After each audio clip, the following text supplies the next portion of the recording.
नमस्कार। आज हम बात करने वाले हैं एक ऐसी राजनीतिक पहेली की जिसने बड़े बड़े जानकारों को चौंका दिया। हम बात कर रहे हैं बिहार के नोखा विधानसभा क्षेत्र की। एक ऐसा किला जिसे अजेय माना जाता था, वहां एक सिटिंग विधायक की इतनी करारी हार कैसे हो गई। और इससे भी ज्यादा दिलचस्प बात यह है कि 2023 में वापसी के लिए कैसा डेटा संचालित ब्लूप्रिंट तैयार किया जा रहा है। यह सिर्फ एक चुनाव की बात नहीं है, यह सत्ता, जमीन और डेटा इंजीनियरिंग का खेल है। इस पूरे सफर को हम कुछ अहम हिस्सों में समझेंगे।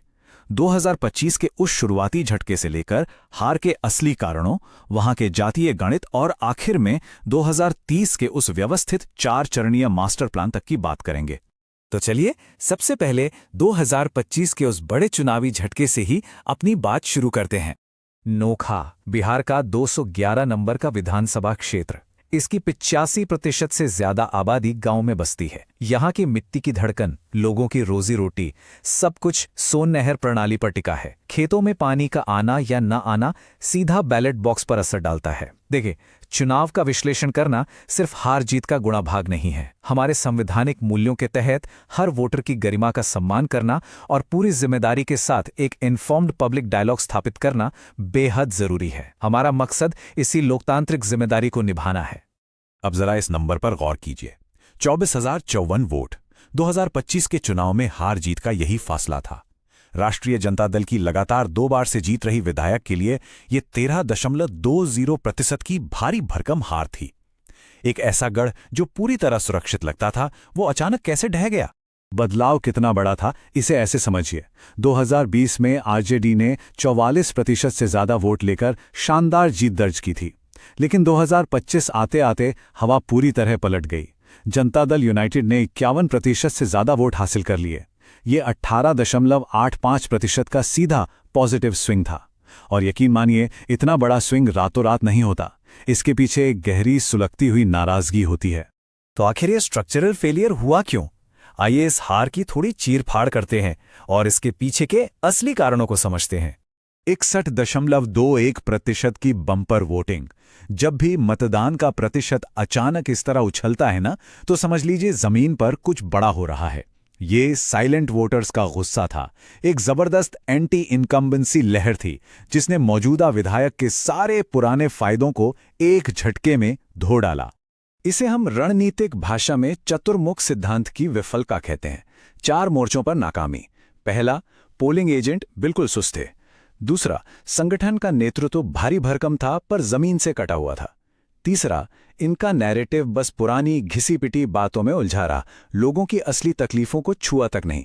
और चौथा, 2,33,00,000 रुपए का बड़ा चुनावी बजट होने के बावजूद उसका बिल्कुल गलत इस्तेमाल हुआ। यह साफ दिखाता है कि अगर आपका माइक्रो टारगेटिंग कमजोर है तो अंधाधुन पैसा बहाने से चुनाव नहीं जीते जाते। अब आते हैं नोखा के असली जनसांख्यिकीय गणित पर। राजनीति का असली खेल यहीं छुपा होता है।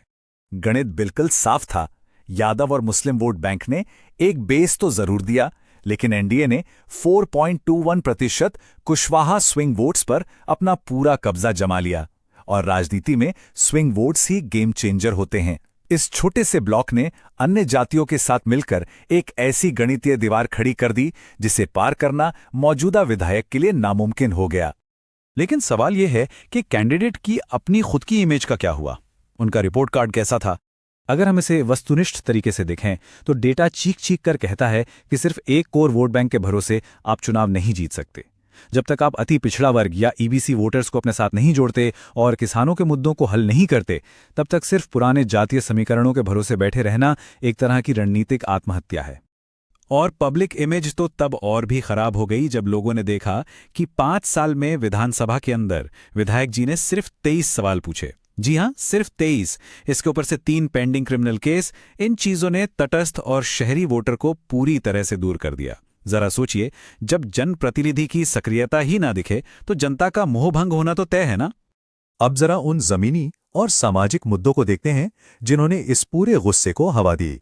चौसा ब्रांच नहर की नाकामी ने किसानों की कमर तोड़ दी। खेतों तक पानी नहीं पहुंचा और फसलें बर्बाद हो गईं। स्वास्थ्य के मोर्चे पर प्रति 1,000 बच्चों पर 41.8 की बाल मृत्यु दर। ये आंकड़ा सच में डराने वाला है। और युवाओं में बेरोजगारी का ये आलम कि नोखा नगर पंचायत से भारी पैमाने पर पलायन शुरू हो गया। ये वो असली दर्द था जिसे विपक्ष ने बहुत ही सटीकता से अपना हथियार बना लिया। तो क्या सब खत्म हो गया? बिल्कुल नहीं। यहीं से शुरू होता है 2030 का रिकवरी ब्लूप्रिंट। और हां, यहां ये याद रखना बहुत जरूरी है कि जब हम भविष्य के लिए इस तरह का माइक्रो लेवल डेटा इकट्ठा करते हैं तो भारत के डेटा प्रोटेक्शन फ्रेमवर्क यानी डीपीडीपी एक्ट के तहत लोगों की निजता और सहमति का पूरा सम्मान होना चाहिए। लोकतांत्रिक प्रक्रिया की गरिमा इसी में है। अब ये नई रणनीति किसी चमत्कार या भावुक भाषणों पर नहीं टिकी है। ये चुनाव से पूरे 730 दिन यानी 2 साल पहले शुरू होने वाला एक बहुत ही अनुशासित अभियान है। अब चुनाव आखिरी के 2 महीनों में नहीं, बल्कि सालों की इस खामोश जमीनी तैयारी से जीते जाते हैं। इस मास्टर प्लान के 4 सीधे कदम हैं। सबसे पहले एक नया और फ्रेश ईबीसी या कुशवाहा चेहरा लाना, ताकि पुराने एकाधिकार को तोड़ा जा सके। फिर चौसा नहर जैसे कृषि मुद्दों को आक्रामकता से उठाना। तीसरा, 30-30 परिवारों के छोटे क्लस्टर्स बनाकर वहां पन्ना प्रमुखों को तैनात करना। ये बूथ मैनेजमेंट का सबसे सूक्ष्म और धारदार तरीका है। और आज के समय में अगर आप डिजिटल वॉर में पीछे हैं तो आप जमीन पर भी हार चुके हैं। इसके लिए 30 सेकंड की आक्रामक भोजपुरी और मगही रील्स तैयार करने की योजना है। 250 माइक्रो टारगेटेड व्हाट्सएप ग्रुप्स के जरिए आर्थिक मुद्दों को उठाना और किसी भी फेक न्यूज़ या अफवाह का 60 मिनट के अंदर काउंटर करना। ये 24 घंटे चलने वाला सूचना युद्ध है। तो इस पूरे एनालिसिस के बाद एक बड़ा सवाल खड़ा होता है। आज के आधुनिक चुनाव अब किसी अकेले व्यक्ति के करिश्मे से नहीं, बल्कि डेटा संचालित और गणितीय रणनीतियों से लड़े और जीते जाते हैं। तो अगला कौन सा निर्वाचन क्षेत्र होगा जिसका जनसांख्यिकीय गणित इसी तरह से पलट दिया जाएगा? अगर आप एक जन केंद्रित नेता बनना चाहते हैं और अपने निर्वाचन क्षेत्र का उत्थान करना चाहते हैं तो blueprintstrategies.ai से mgr@blueprintstrategies.ai पर संपर्क करें या 08042041602 पर कॉल करें। राजनीति से परे उद्देश्य।